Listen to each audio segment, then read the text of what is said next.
Dubai में 15,000 पाकिस्तानियों को डिपोर्ट कर दिया गया है और अगर आप दुबई के अंदर मौजूद हैं और आप वहाँ से बचना चाहते हैं, तो आप क्या-क्या चीज़ें जो है वो क्या-क्या टैक्टिक्स इस्तेमाल करके आप बच सकते हैं। जनाब, सबसे पहले आपको बताता जाऊँ कि इंतहाई अफ़सोसनाक खबर है कि जिस तरीके से पाकिस्तानियों को वहाँ पर दुबई से डिपोर्ट किया जा रहा है और ये डिपोर्ट करने का जो सिलसिला है, ये ईरान की जंग के बाद ये शुरू हुआ और ये अब वहाँ पर पाकिस्तानी जिस भी हालत में मौजूद हैं, उनको डिपोर्ट किया जा रहा है। मिसाल के तौर पर अगर आप किसी कफ़ील के पास हैं, तो आपको आपके कफ़ील को फ़ोन किया जाएगा कि आप जो है वो आपका जो ये जो आपके अंडर काम करता था, इसको आप थाने में भेजें और इसके साथ-साथ आप किसी कंपनी में काम करते हैं, तो कंपनी का मैनेजर आपको कहेगा कि आप थाने में जाएँ और मैं आपको ये चीज़ बताता जाऊँ कि अगर आप आज़ाद हैं, तो फिर भी आपको कॉल की जाएगी कि आप जो है वो थाने में आएँ और आप याद रखें कि जब भी आपको ये कॉल आए, तो आपने सबसे पहले नंबर पे जो है वो आपके अकाउंट में जितने भी पैसे हैं,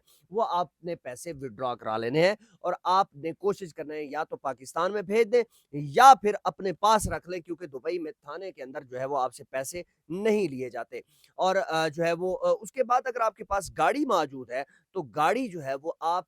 या तो उसको उसी टाइम सेल करें या आप किसी काबिल इत्तेमाद दोस्त को ये गाड़ी दें और उसको कहें कि यार ये जो है वो आपने सेल करके मुझे पैसे देने हैं और इसके साथ-साथ अगर आपके पास जो है वो लैपटॉप वगैरह है, तो आपने वो लैपटॉप जो है या इस तरह की कोई कीमती चीज़ है, ये आपने किसी समझदार और ज़िम्मेदार बंदे को आपने ये चीज़ देनी है। अदरवाइज़ आप जो है वो इन सारी चीज़ों से महरूम हो जाएँगे और आप 15 साल से एक बंदा जो वहाँ पर मुकीम है, 15 साल से जो दुबई के अंदर इन्वेस्टमेंट करके बैठा हुआ है, वो 15 साल वाले बंदे को भी निकाल रहे हैं। आखिर वजह क्या है? ये सारी चीज़ें मैं आपको बताता जाऊँ कि अगर आपका नाम अली हुसैन नकवी या इस तरह जो है वो इस इन नामों से जो मिलते हैं, जो एलतशी के जो इस तरह के नाम होते हैं जैसे मिसाल के तौर पर अली हुसैन हो गया या हसन हो गया या नकवी हो गया। इस तरह के अगर आपका नाम है, तो आप तो पहले नंबर पर ही बाहर हैं। समझ लें कि आप जो आपको आपको तो बचने का कोई चांस नहीं है और अगर आप दुबई में मौजूद हैं, तो याद रखिए कि दुबई एक सेकुलर मुल्क है और हमने ये चीज़ देखी है कि वहाँ पर पाकिस्तानियों समेत दुनिया भर के लोग जो है वो वहाँ पर मौजूद हैं और याद रखिए कि अभी पाकिस्तानियों को वो कैसे ट्रेस कर रहे हैं कि या वो क्यों कॉल करते हैं। सबसे पहले नंबर पे आपको चीज़ बताता जाऊँ कि दुबई के अंदर अब वो फ्रीडम ऑफ स्पीच नहीं रही। दुबई के अंदर जो भी अब बात करेगा या मिसाल के तौर पर ईरान से रिलेटेड किसी भी फ़ोन कॉल के ऊपर बात हुई है, व्हाट्सएप के ऊपर बात हुई है, तो वो भी जो है वो अब डिपोर्ट होंगे। क्योंकि अब दुबई ने अपना कॉलिंग सिस्टम ऐसा रखा हुआ है कि उन्होंने एक कीवर्ड सेट किया हुआ है कि अगर आप कॉल करते हैं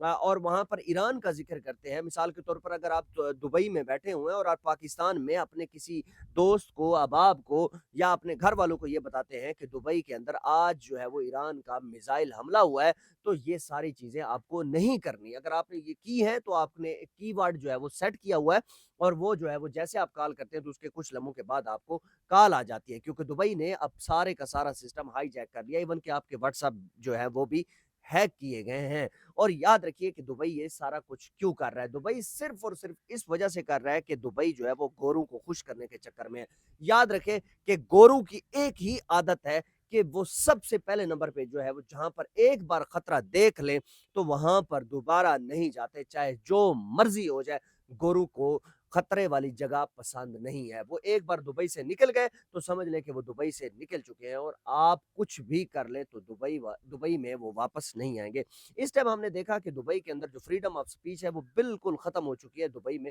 15,000 पाकिस्तानियों को डिपोर्ट किया गया है और जिस हालत में अगर फॉर एग्ज़ाम्पल वो निक्कर पहन के भी बैठे हुए तो उनको उसी टाइम जो है वहाँ से जो है वो गिरफ्तार करके डिपोर्ट कर दिया गया है। और ये इंतहाई अफ़सोसनाक चीज़ है कि सिर्फ़ पाकिस्तानियों के साथ क्यों किया जा रहा है। क्या दुबई जो है वो इसराइल को खुश करने के चक्कर में है? क्या दुबई जो है वो भारत को खुश करने के चक्कर में है? ये सारी चीज़ें समय से बालातर हैं कि दुबई ने एट द स्पॉट पाकिस्तानियों से कर्ज़ा क्यों वापस लिया?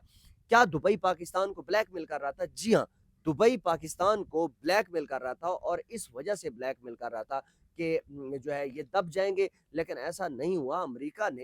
जो है वो अमेरिका ने जो ईरान के साथ ये जो जंग वाला जो टाइम फ्रेम था, इसमें हमने देखा कि उसने थोड़ा बहुत प्रेशर जो है वो दिया है। اور ایران جو ہے وہ ان ممالک کو ٹارگٹ کرتا رہا جن ممالک نے جو ہے وہ امریکہ کو یا اسرائیل کو سپورٹ کیا، اور اس پالیسی کے تحت ہم دیکھ رہے ہیں کہ ایران جو ہے وہ آ، ہاں، ایران نے اٹیک تو کیے، ایران نے ریسنٹلی بھی ہم نے دیکھا کہ وہ اس نے اٹیک کیے ہیں، لیکن اب جو ہے دبئی کے اندر جو ہے وہ معاملات بہت زیادہ جو ہے وہ خطرناک ہیں۔ اگر آپ دبئی کے اندر رہ رہے ہیں تو یاد رکھیے کہ وہاں پر آپ نے کوئی ویڈیو نہیں بنانی، کوئی جو ہے وہ میزائل کا ذکر نہیں کرنا، کوئی بھی اس طرح کی کوئی چیز نہیں کرنی جس وجہ سے آپ جو ہے وہ بڑے مسائل میں پھنس چکے ہوں۔ یاد رکھیے کہ انتہائی خطرناک چیز ہے، اور آپ کے اگر وہاں پر اکاؤنٹس وغیرہ ہیں تو اگر آپ نے وہاں پر اکاؤنٹ میں پیسے رکھے ہیں تو وہ پیسے بھی آپ وڈرا کرا رہے ہیں۔ اور ایک چیز میں آپ کو انتہائی خطرناک بتاتا جاؤں کہ دبئی کے اندر ایک امام بارگاہ وہاں پر موجود تھی، اور وہاں پر جو ہے اہل تشیع لوگ جو ہے وہاں پر جاتے تھے، اور وہاں پر جو ہے وہ اپنا جو بھی عبادت کا سلسلہ تھا وہ کرتے تھے۔ لیکن اب دبئی نے سب سے پہلے ان لوگوں کو نکالا کہ جو وہاں پر جاتے تھے، ان کا ڈیٹا انہوں نے اکٹھا کیا، اور وہاں پر ان لوگوں کو سب سے پہلے نکالا۔ اور میں یہ سمجھتا ہوں کہ میری جتنے بھی دوستوں سے بات چیت ہوئی ہے، میری جتنے بھی جو لوگ ڈپورٹ ہوئے ہیں یا دبئی میں بیٹھے ہوئے ہیں، انہوں نے ایک چیز کہی ہے کہ جناب ہمیں کم از کم ایک ہفتے کا ٹائم دینا چاہیے تھا، اور ایک ہفتے کے بعد جو ہے وہ ہمیں ڈپورٹ کرتے۔ اب ایک بندے کے مثال کے طور پر دبئی کے اندر ایک گھر ہے اور 5 گاڑیاں ہیں اس کے پاس، اور جو ہے وہ اس کے پاس جو ہے وہ بینک میں کافی ساری اماؤنٹ جمع ہے، اور وہ اہل تشیع ہے۔ تو مجھے ایک بات بتائیں کہ آپ اس کو ایک ہی گھنٹے میں اٹھا کے باہر پھینک دیں گے؟ کیوں؟ آخر ایک سوالیہ نشان ہے۔ ایک بندہ ادھر اتنی انویسٹمنٹ کر کے بیٹھا ہے، بھاری انویسٹمنٹ کر کے بیٹھا ہوا ہے، گاڑیوں کی انڈسٹری ہے اس کی۔ تو یہ ساری چیزیں دبئی اس وجہ سے کر رہا ہے کہ وہ گوروں کو خوش کرنے کے چکر میں ہے۔ لیکن یاد رکھیے کہ ایک دن ایسا آئے گا دبئی اکیلا رہ جائے گا، اور دبئی کے پاس کوئی آپشن موجود نہیں ہوگا۔ یہ چیز میں آپ کو پہلے بتاتا جاؤں کہ دبئی انتہائی جو ہے وہ اکیلا اب ہونے والا ہے، کیونکہ دبئی نے پاکستان کے ساتھ خراب کر دی، اور پاکستانیوں کو باہر نکال رہا ہے، ویزے بند کر رہا ہے، یہ ساری چیزیں کر رہا ہے۔ حالانکہ دبئی تو ایک سیکولر کنٹری تھا، آپ وہاں پر آپ کو فریڈم آف سپیچ تھی، لیکن ہم نے یہ چیز دیکھی اور سنی کہ دبئی میں سے گورے نکلنا شروع ہو گئے ہیں۔ اب دبئی میں ویزے ہی ویزے پڑے ہوئے ہیں، لیکن دبئی میں کام کرنے والا کوئی نہیں ہے۔ اب اس وجہ سے کام کرنے والا کوئی نہیں ہے کیونکہ حالات ملک کے بہت زیادہ خراب ہو چکے ہیں۔ اب وہ ان کو تو خوش کر رہا ہے، لیکن پاکستانی لیبر یا پاکستانی جو انویسٹمنٹ وہاں پر موجود تھی، یہ ان کے لیے بہت زیادہ تکلیف دہ ہوگی۔ اور یاد رکھیے کہ ملک پاکستان کے ساتھ جس بھی ملک نے خراب کیا ہے وہ خود خراب ہوا ہی ہوا ہے۔ اور جو لوگ دبئی کے اندر موجود ہیں ان کے لیے میرا یہ پیغام ہے کہ اب وہاں پر کوئی اس طرح کی ایران انڈیا اسرائیل کی کوئی اس طرح کی کوئی بات مت کرے، اپنے کام سے کام رکھے۔ اور دوسرے نمبر پہ جب آپ کو کال آتی ہے تو اپنی گاڑیاں، اپنے پیسے، بینک بیلنس، گھر، لیپ ٹاپ وغیرہ ان کا جو ہے بندوبست آپ نے خود کرنا ہے۔